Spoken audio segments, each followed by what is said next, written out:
Andar Aqui leva você até sua moda.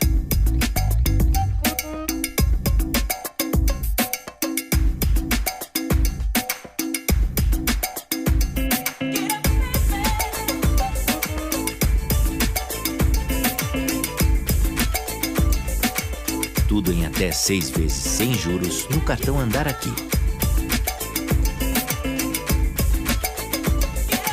Andar Aqui, ande na sua moda.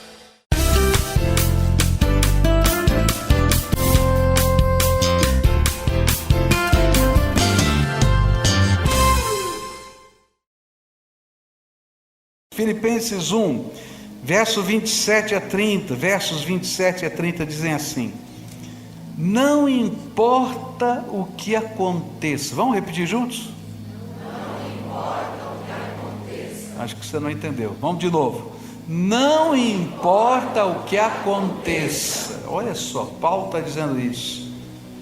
Exerçam a sua cidadania de maneira digna do Evangelho de Cristo, para que assim quer eu vá e os veja, quer apenas ouça a seu respeito em minha ausência, fique eu sabendo que vocês permanecem firmes, num só espírito, lutando unânimes pela fé evangélica, sem de forma alguma deixar-se intimidar por aqueles que se opõem a vocês.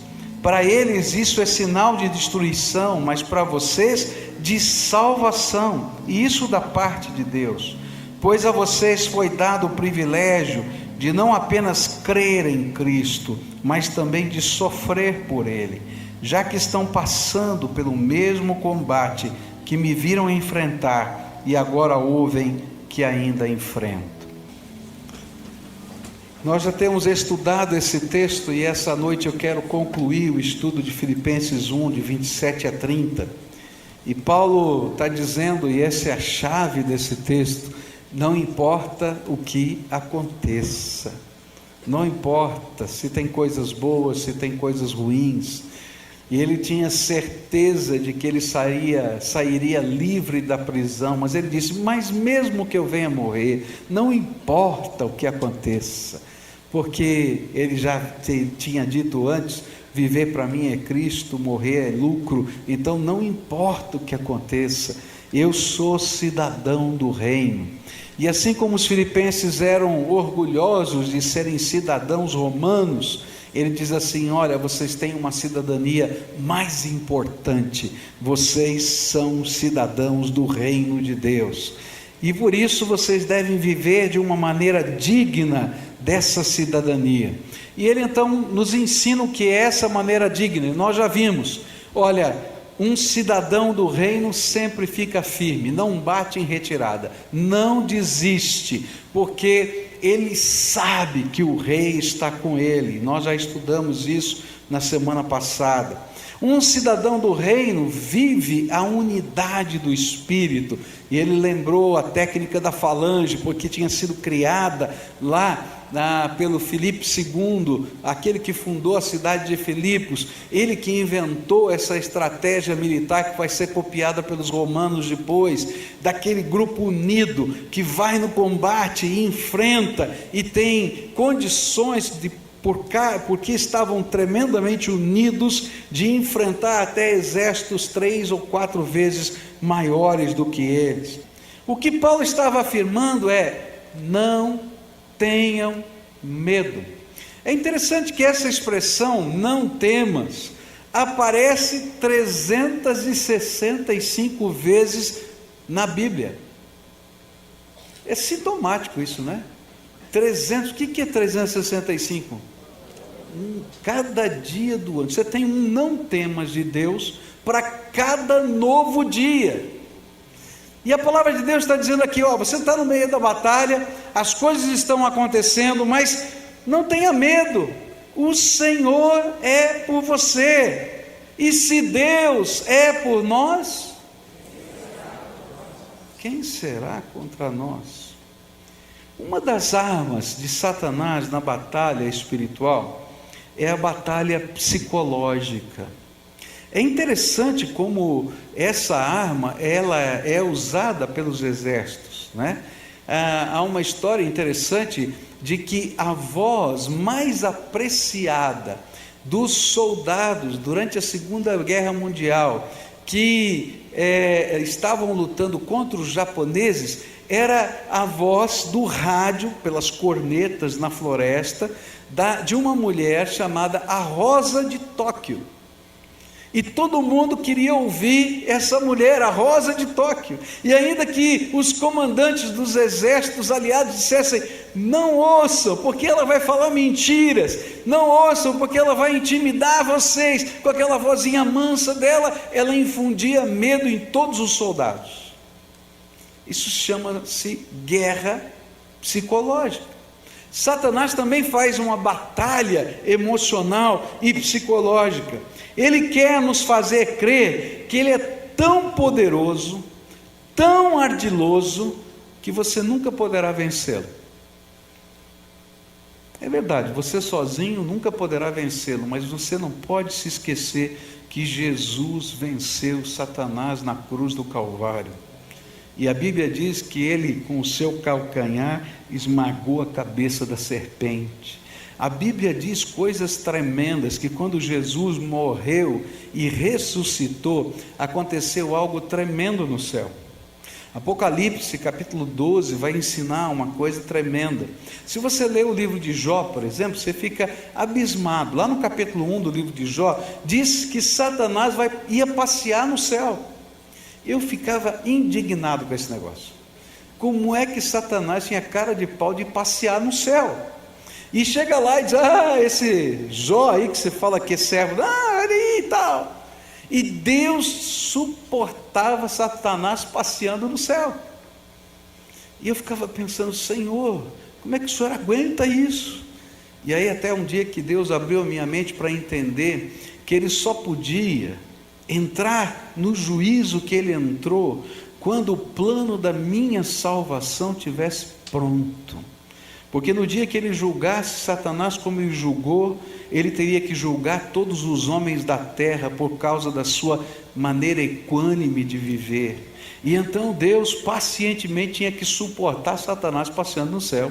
Mas quando Jesus morreu na cruz e ressuscitou, ele deu uma ordem aos seus anjos, a Miguel e os seus anjos, e Miguel, como arcanjo central, geral, comandante geral do exército de Deus celestial, ele expulsa Satanás das regiões celestes, e ele já está derrotado, ele nunca mais pode pisar naquele lugar, e ele é lançado sobre essa terra, até que venha o dia do juízo final. Ele já recebeu a sua sentença, ele só está aguardando o cumprimento dela. Então Satanás vem tentar nos intimidar, dizendo que ele é poderoso, que ele está fazendo isso, está fazendo aquilo, mas ele já foi derrotado pelo nosso Senhor na cruz do Calvário. Não precisava Jesus morrer na cruz para derrotar Satanás, bastava uma ordem de Deus e tudo estaria aniquilado. Mas porque Deus me ama e ama você, Jesus morreu na cruz. Ele garantiu o plano da minha salvação e da sua salvação, para que, crendo nele, ele pudesse julgar Satanás, e naquele dia final, ele vai mandar lançar Satanás e os seus anjos no lago de fogo e enxofre por toda a eternidade, vai trancar a porta, mas vai lançar também todos aqueles que não aceitaram o plano de Deus para a salvação. Mas a todos quantos creram, e a todos quantos confiaram no Senhor, o Senhor não apenas deu a vida eterna, deu um lugar no céu, deu um lugar na sua presença, colocou uma coroa de glória, e disse que nós somos herdeiros do reino dele. Por isso, por que eu vou temer? Por que eu vou temer? Às vezes o inimigo nos coloca diante de batalhas, não tem ninguém endemoniado, mas ele tenta nos intimidar. Olha, você está orando, as coisas vão ficar piores. Mentira, mentira do diabo, porque se ele está tentando te tirar da senda da oração, é porque ele sabe o poder de Deus que vem sobre a tua vida. A palavra de Deus diz: resistir ao diabo, ele fugirá de vós. Então dobra o teu joelho e ora mais, meu querido. É assim que funciona. Ele vai tentar tirar a tua alegria no reino de Deus e dizer: olha, você está servindo a Deus, mas olha, sua vida está assim, está assado. É nada, querido. Serve ao Senhor com alegria, com prazer no seu coração. E o inimigo bate em retirada, porque ele não pode com o Senhor da tua vida. Ele não pode com Jesus, ele já foi derrotado lá na cruz do Calvário. E o que Paulo está falando é assim: olha, não se intimidem diante das ameaças do inimigo. Não tem jeito, não dá, porque o Senhor está à frente. A sua fé em Jesus é a sua segurança diante dos ataques do inimigo. E mesmo que as circunstâncias sejam adversas, e mesmo que sejamos lançados lá na cova dos leões, ou na fornalha das aflições, e o nosso Senhor é aquele que vai estar conosco lá, e vai fechar a boca dos leões, e se for preciso, Ele vai passear conosco no meio da fornalha, de modo que nem o cheiro da fumaça vai ficar na nossa roupa. Foi isso que aconteceu lá no livro de Daniel, com Daniel, com Sadraque, Mesaque e Abednego. Ele é o Deus de Agar. Agar está fugindo, desesperada, para morrer no deserto, e Deus manda o seu anjo, e diz para ela: tem água aqui, você não vai morrer no deserto. E ela dá um nome para esse Deus: o Deus que tudo vê. Que você não está no meio dessa batalha sozinho, você está do lado do Deus que tudo vê. Ele está vendo o que está acontecendo, Ele está vendo as ameaças, Ele está vendo a batalha, Ele está vendo o problema. Então agora é hora de fé, é hora de confiança, é hora de dependência do Senhor, porque é só assim que a gente tem vitória. Ele é o Deus de Abraão, lembra disso? A Bíblia diz: o Deus de Abraão, o Deus de Isaac, o Deus de Jacó. E esse era o lema dos antigos heróis da fé. Eles lembravam de quem é o seu Deus. Mas Deus, o Deus de Abraão, o Deus que ele conheceu nas suas peregrinações, ele deu um nome para ele. Ele disse: sabe quem é esse Deus que eu conheci? É El Shaddai, o Deus Todo-Poderoso.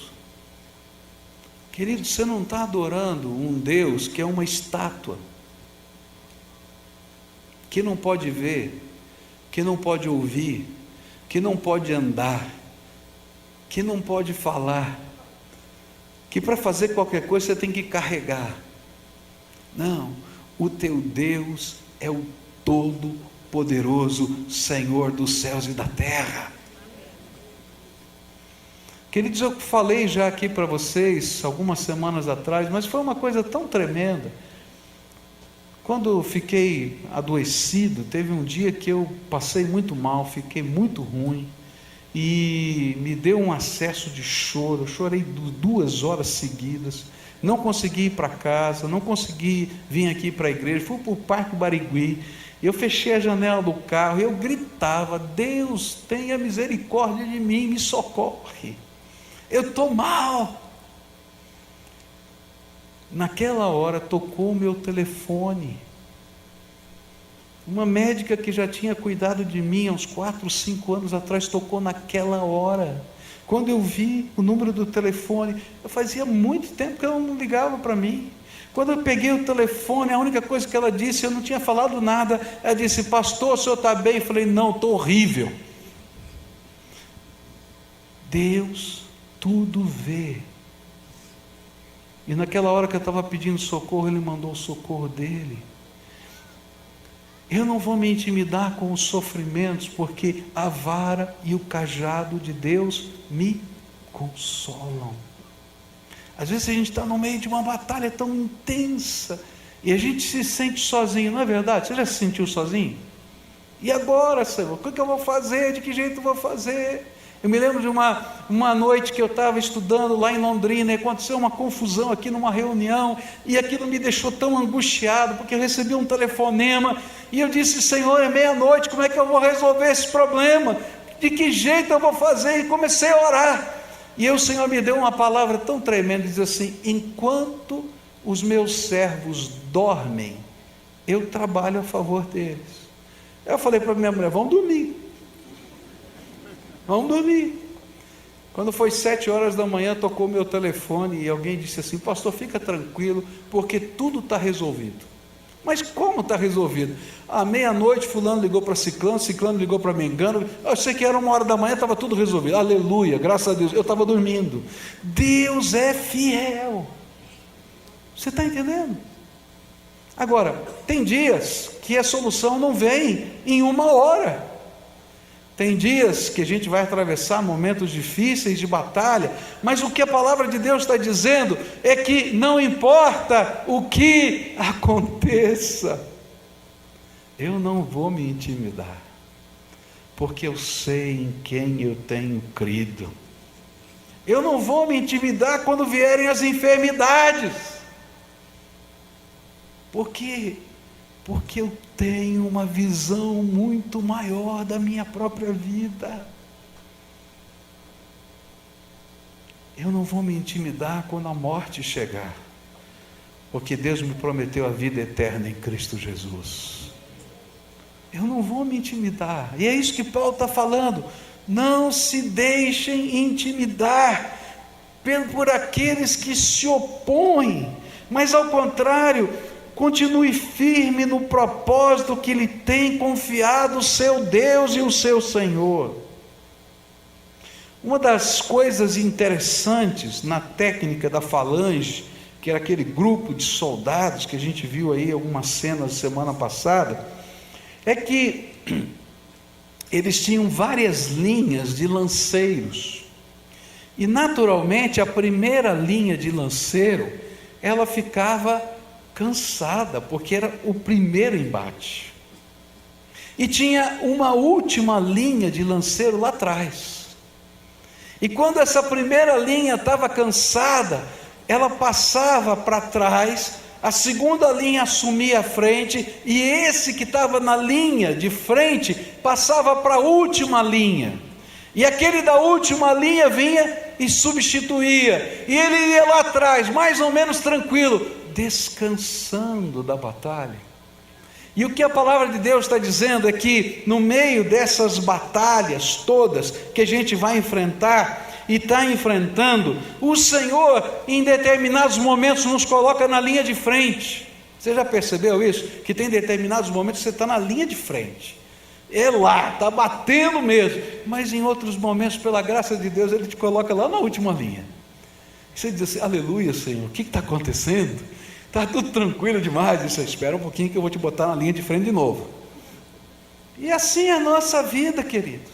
Por isso, no meio das batalhas, a gente não se intimida, porque na hora certa, se for preciso, Ele te coloca na última linha, e na hora certa, às vezes vem a grande vitória, e a gente celebra com todo mundo a maior de todas as vitórias. Mas aí vai vir outra batalha, porque é assim nesse mundo.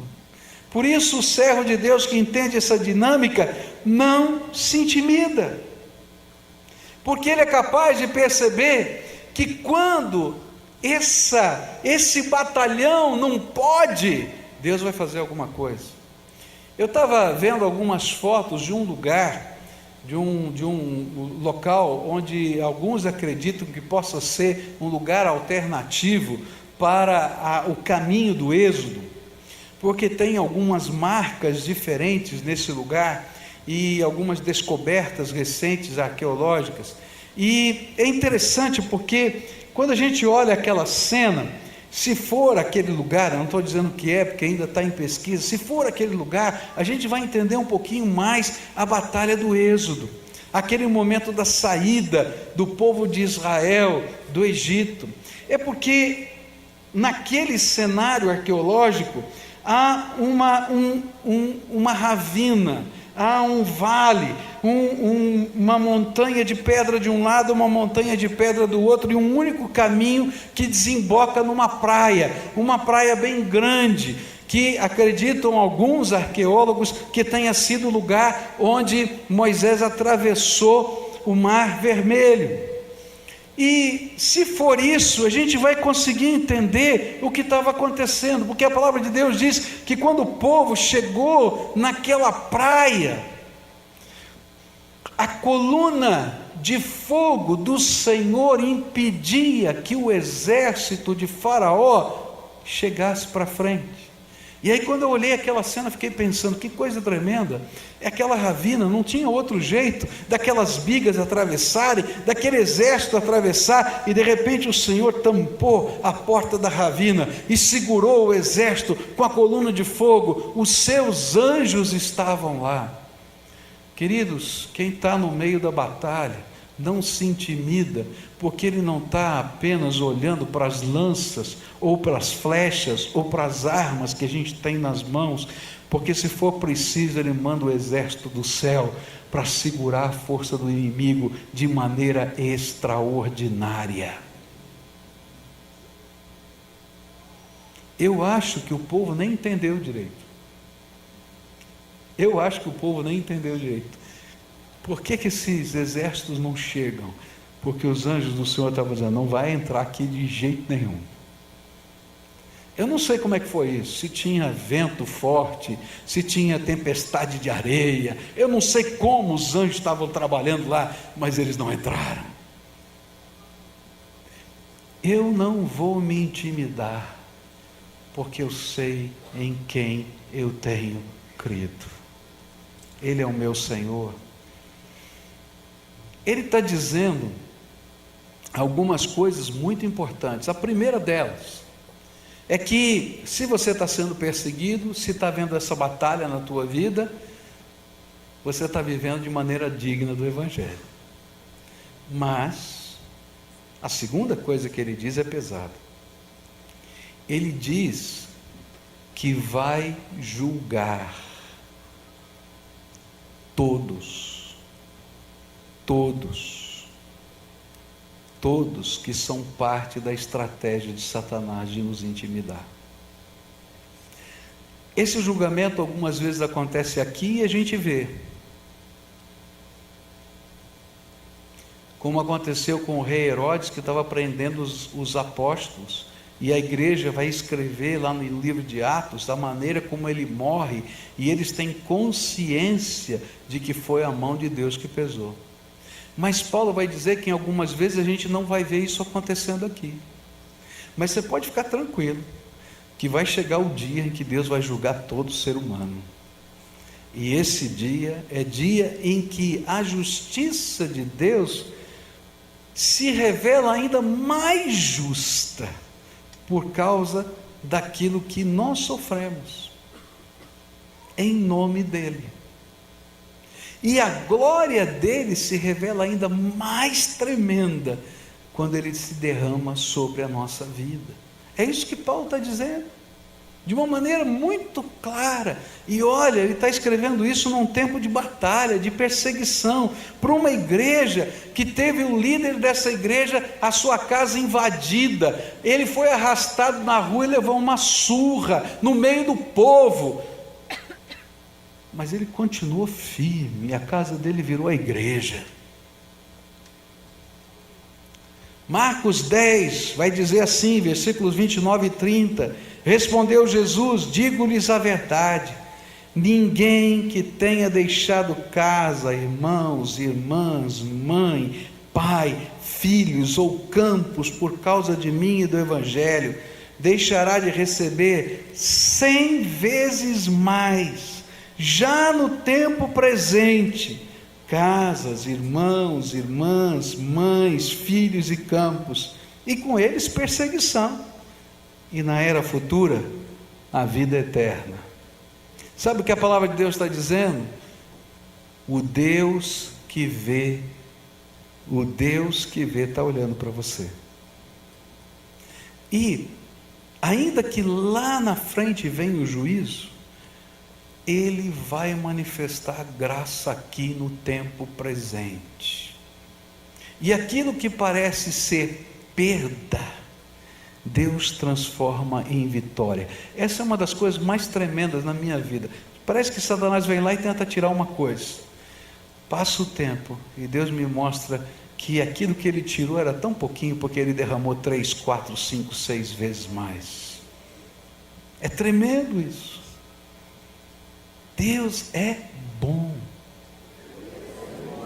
Você acredita nisso mesmo? Deus é bom. Ele é muito bom. Por isso, não se intimide. Agora, se você ainda não recebeu Jesus como Senhor da sua vida, se você não fez dele o dono da tua vida, o dono da tua vida, então toma cuidado, porque vai haver um dia do juízo, e a única maneira da gente passar pelo juízo de Deus é se Jesus for o nosso Salvador.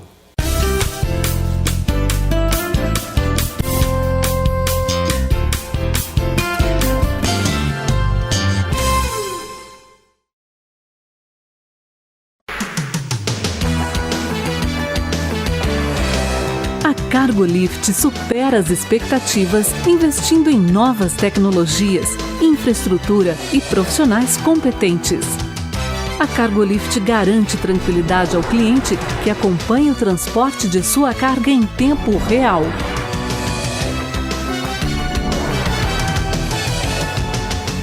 Cargolift, segurança e pontualidade.